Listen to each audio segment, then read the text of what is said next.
Bom dia, queridos amigos de tantos anos da Rádio Vibe Mundial, a rádio que toca a sua vida. Eu sou a doutora Ana Clélia Matos, estamos aqui todas as terças-feiras, das 8 às 9 da manhã, ao vivo, conversando com vocês a respeito de medicina natural, de homeopatia, de medicina chinesa.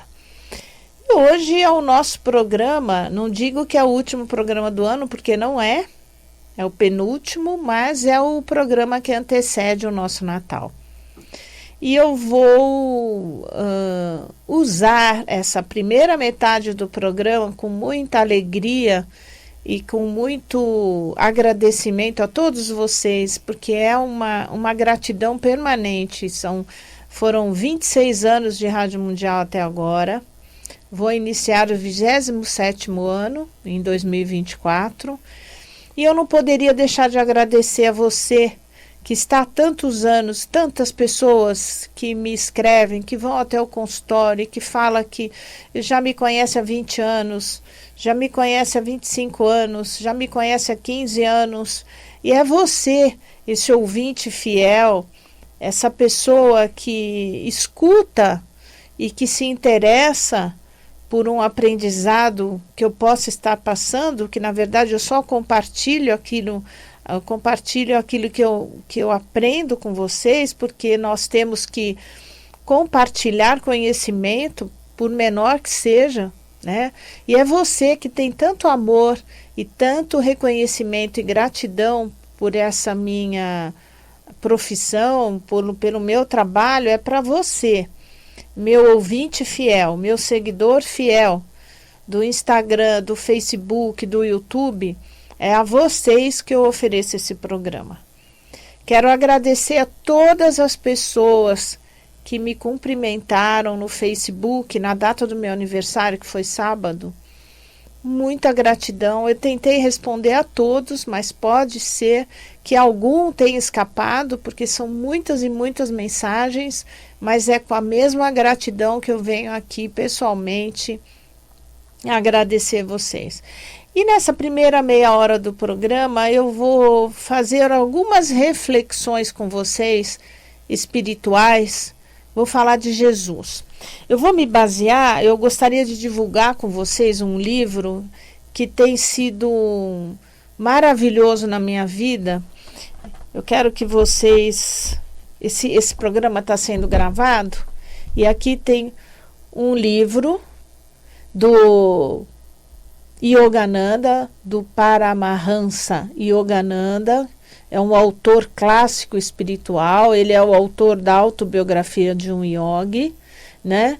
E ele publicou 3 volumes desse livro chamado A Segunda Vinda do Cristo, A Ressurreição do Cristo Interior. É um comentário revelador dos ensinamentos originais de Jesus. Esse é o volume 2, e são 3 volumes. É um livro importante, imponente, né, robusto, mas é interessante esse livro porque o Yogananda, ele pega as passagens bíblicas de Jesus e interpreta sobre a luz da modernidade e da espiritualidade do Oriente. E eu reservei hoje, nesse momento que é tão especial para nós todos, que é o momento do Natal, um discurso que está na página 93 do volume 2, o discurso número 35, que fala do perdão dos pecados. Então eu quero que, por favor, vocês escutem com atenção o conceito bíblico sobre o perdão. Ele tem sido, segundo Yogananda, mal compreendido durante séculos. E o homem, ele foi criado essencial e eternamente à imagem de Deus. Os pecados de 1 milhão de vidas não podem suprimir a perfeição da sua alma, segundo ele. Então, o conhecimento da divindade da alma, ele liberta o homem dos efeitos de todos os erros passados.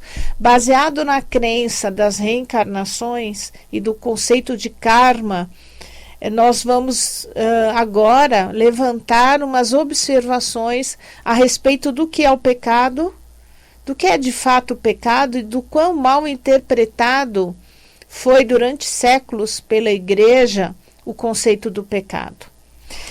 Para começar, ele cita aqui uma passagem da Bíblia, para quem quiser pegar a Bíblia, Lucas, capítulo 7, versículos do 36 ao 50.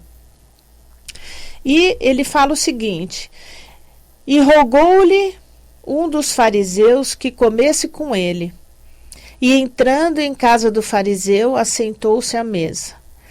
E eis que uma mulher da cidade, uma pecadora, sabendo que ele estava à mesa em casa do fariseu, levou um vaso de alabastro com unguento.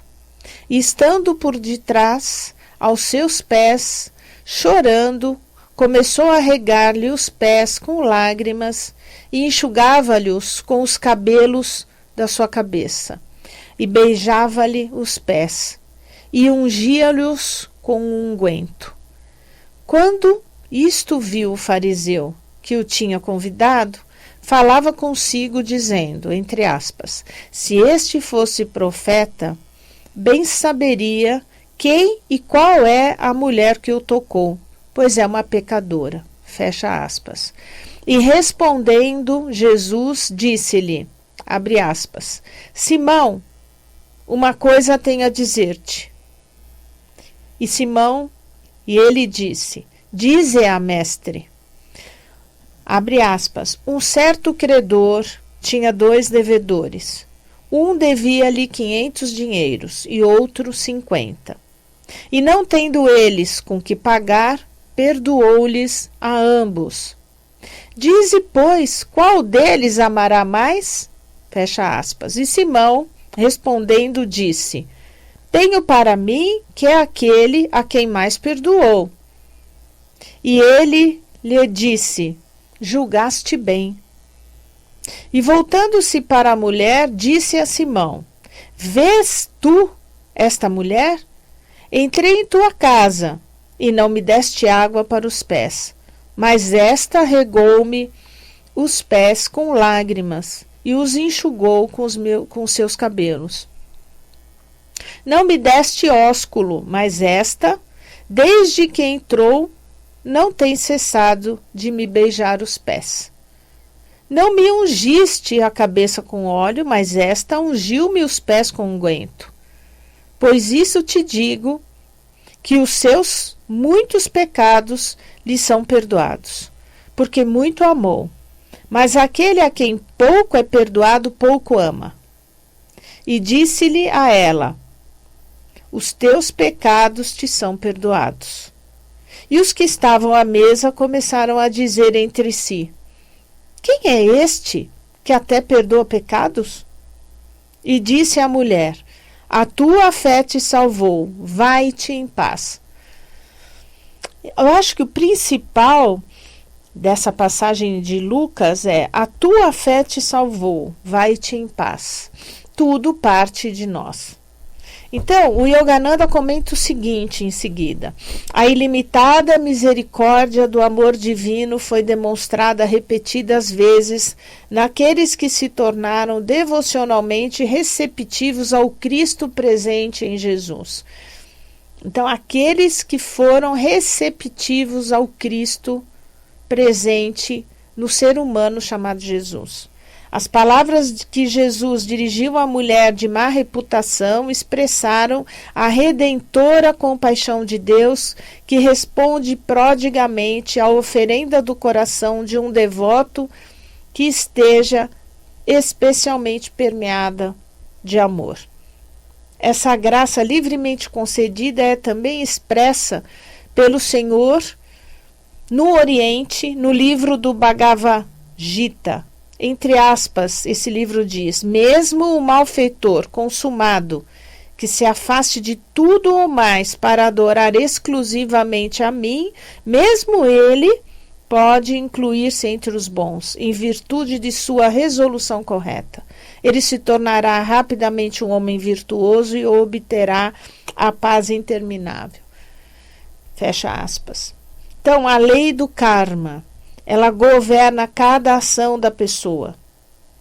O bem produz bons resultados, o mal gera más consequências. Uma ação má contra a sociedade é um crime. Uma ação má contra o bem-estar da alma é um pecado. A operação da lei cósmica, no que se refere às ações do homem, difere da operação da lei humana. Um criminoso é punido pela lei humana somente se for descoberto e devidamente condenado. Porém, se não for descoberto, o criminoso pode permanecer em liberdade. A lei do karma, por outro lado, opera infalivelmente. Ela tudo sabe e julga de acordo com tal conhecimento. Não vos enganeis, Deus não se deixa escarnecer, pois tudo o que o homem semear, isso também ceifará. São importantes conceitos, né? Que tudo parte de nós e que todos os karmas por nós executados serão um dia libertados desde que nós nos arrependamos e mudamos a nossa consciência de vida.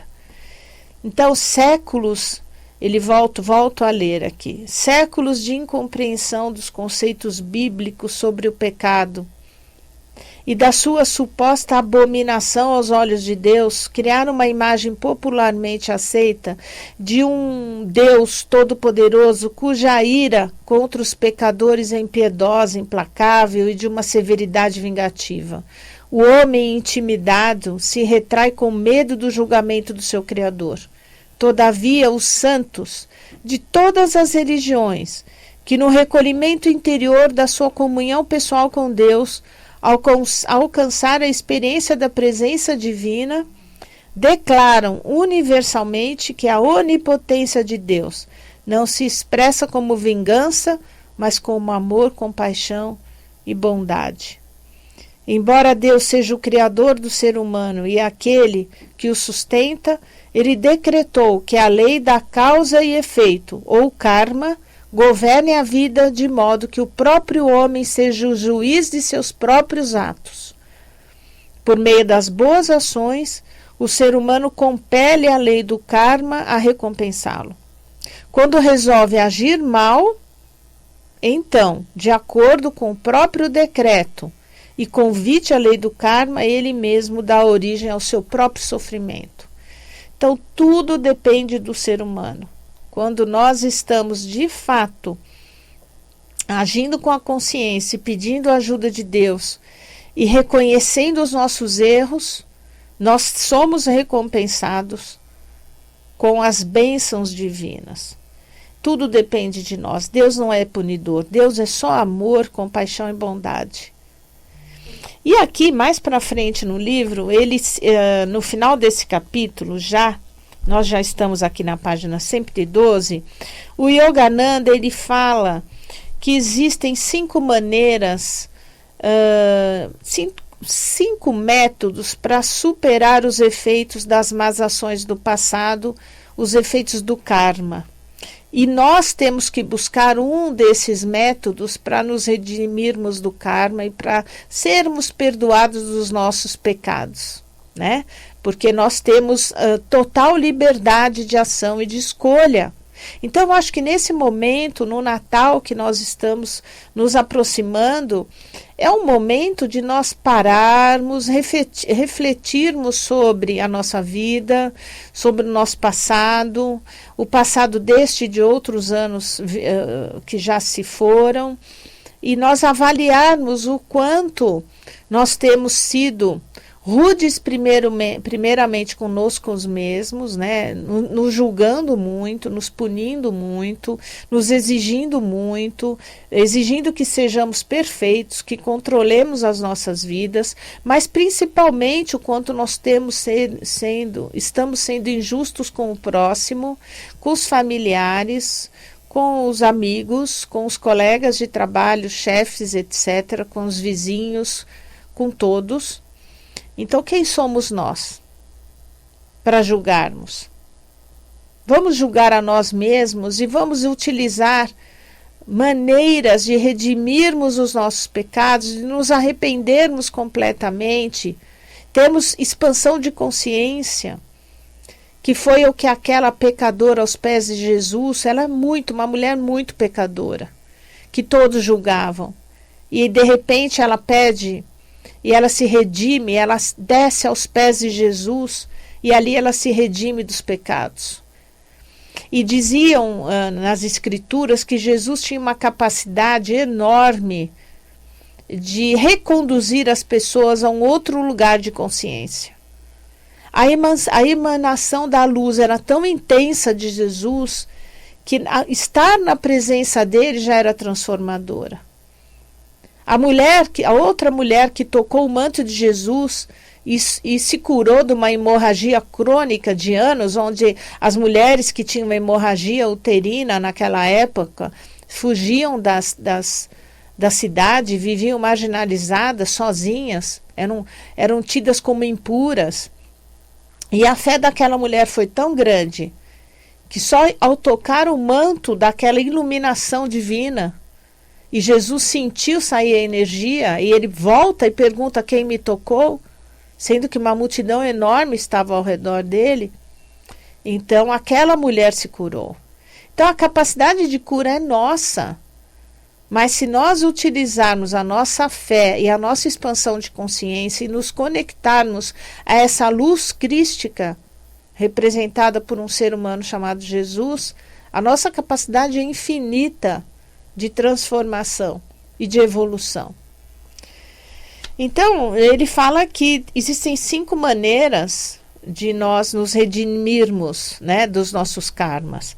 A meditação divina, especialmente quando o devoto alcança os estados mais elevados de realização espiritual e de consciência de Deus, de expansão de consciência de Deus.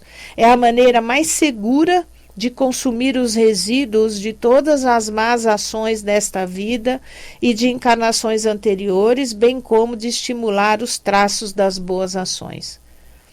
Então, a meditação divina. O segundo método é um método efetivo, embora ele seja um método mais lento, para neutralizar gradualmente o mau karma, consiste em harmonizar, ter consciência de todas as nossas ações físicas e mentais com as leis eternas do comportamento correto. Então é nós pararmos e avaliarmos os nossos pensamentos, as nossas ações físicas e vermos se aquilo é um comportamento correto. E incluir também a prática da oração profunda, a conexão diária com Deus, a devoção a Deus e a fé que nós vamos desenvolvendo à medida que nós paramos o momento do dia para fazermos a nossa devoção. Então, essa é a segunda maneira de nós conseguirmos redimir os nossos erros passados. É mais lenta, mas é evolutiva. O terceiro método, segundo o Yogananda, são as almas que já são adiantadas, os emissários de Deus, como Jesus era um emissário de Deus. Ele tinha o poder, a força, a vontade de recarregar com energia cósmica o cérebro do devoto receptivo, o que cauteriza as raízes dos males kármicos passados e dos hábitos prejudiciais alojados nas células do cérebro e impregnados na mente. O Yogananda, em outras passagens desse livro, ele fala que Jesus tinha essa capacidade. Porque quando nós alimentamos com maus pensamentos o nosso cérebro, nós ocupamos neurônios que ficam fazendo conexões muito negativas. E aí nós somatizamos muitas doenças e muita falta de prosperidade. Porque tudo é resultado dos nossos próprios pensamentos. Enquanto estamos aqui encarnados, os nossos pensamentos, o nosso corpo racional é soberano. Por outro lado, quando nós começamos a cultivar bons pensamentos e começamos a ocupar a nossa mente com boas leituras, bons pensamentos, boas orações, com mais devoção, nós temos a capacidade de mudar os nossos neurônios e a transformar a nossa vida. Então, Jesus, sendo uma alma adiantada, ele tinha a capacidade de chegar perto das pessoas e na palavra dele, na irradiação de luz e no toque dele, transformar os neurônios dessas pessoas em conexões benéficas que levariam essas pessoas a redimir o karma por uma expansão real de consciência, por uma tomada real de consciência. A quarta técnica é uma técnica metafísica excepcional, mediante a qual os grandes mestres, os yogis adiantados, eles podem eliminar os traços das ações kármicas aprisionantes acumuladas ao longo de muitas e muitas vidas. Quando tal alma adiantada identifica sua consciência com Deus durante o êxtase da meditação profunda, ela modifica sua condição de ser humano sujeito ao karma, transformando-se em perfeita imagem de Deus ou alma divina. Entretanto, a menos que esteja totalmente liberta, ela tem que retornar à sua condição humana quando desce do estado de êxtase na sua meditação. O que resumidamente fala que esses grandes avatares, esses grandes yogis, os grandes mestres, Krishna, Buda, eles tinham a capacidade de fazer meditações tão profundas e tão elevadas que eles tinham contato com vidas passadas deles de diversas maneiras, onde erraram muito, mas que eles tomavam a consciência, mas ainda assim não transmutavam. O fato deles tomarem consciência plena dos erros do passado não traziam a eles grandes benefícios em relação à transmutação do karma naquele momento. Então, quando eles voltavam, depois de horas e dias de meditação, de ausência, voltavam para o corpo físico, o karma ainda era cobrado, porque eles estavam na matéria. E o que o Yogananda conta é que esses grandes avatares, eles tinham uma capacidade mental de criar, por exemplo, 5 corpos diferentes que duravam minutos ou horas, e em cada um desses corpos que eles conseguiam materializar mentalmente, eles colocavam um dos karmas que eles tinham identificado em vidas passadas. E eles acabavam ali, naquele momento, por ordem divina e por contato divino, transmutando.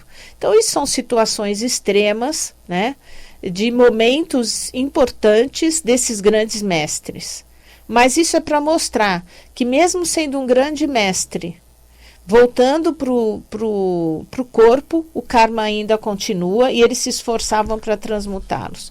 E a última lição foi a lição que Cristo nos deu, que há um quinto método pelo qual os grandes mestres podem esgotar os traços de suas ações, enquanto também tomam sobre si o karma de outras pessoas.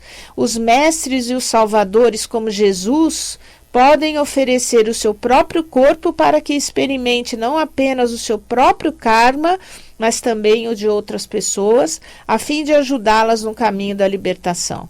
Então, a crucificação de Jesus é um exemplo. Jesus não foi crucificado para cumprir um dramático plano cósmico de acordo com a vontade de Deus.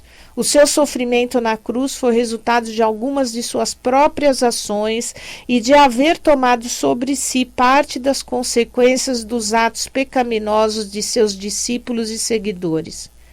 Jesus sabia que ao pregar a verdade, desafiando a autoridade política da época e contrariando os cânones e tradições da religião, ele atrairia inevitavelmente o karma da morte.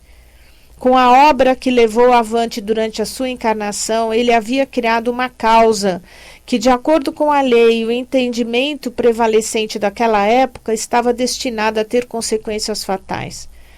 Ele também sabia que, ao perdoar as más ações dos seus discípulos e de outros tantos, assumir o débito kármico deles, o qual teria de pagar com o sofrimento de seu próprio corpo, com a finalidade de alcançar o mais elevado aperfeiçoamento na consciência divina, para ele próprio e para os demais, e também para saudar o seu próprio karma e o dos outros, permitiu conscientemente que seu corpo fosse crucificado.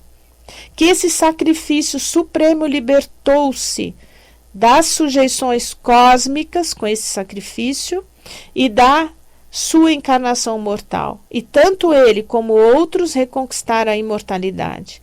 E no plano mais elevado da sua imortalidade e onipresença, Jesus, como um Salvador mundial, assim como outros salvadores e grandes mestres, prossegue com sua missão de redimir almas até hoje. Então é essa mensagem que eu queria dar para vocês hoje a respeito do Natal, da real importância de nós reconhecermos os nossos problemas, defeitos, pecados e nos ligarmos nessa consciência crística, nessa verdadeira ressurreição do Cristo, que é o Cristo interior. É confiar nesse Cristo e orar a Ele pelos nossos pecados, pelos nossos karmas e cultivarmos a oração, a fé e a meditação. É esse o recado de Natal para vocês. Um excelente Natal a todos, com muita fé e muito amor.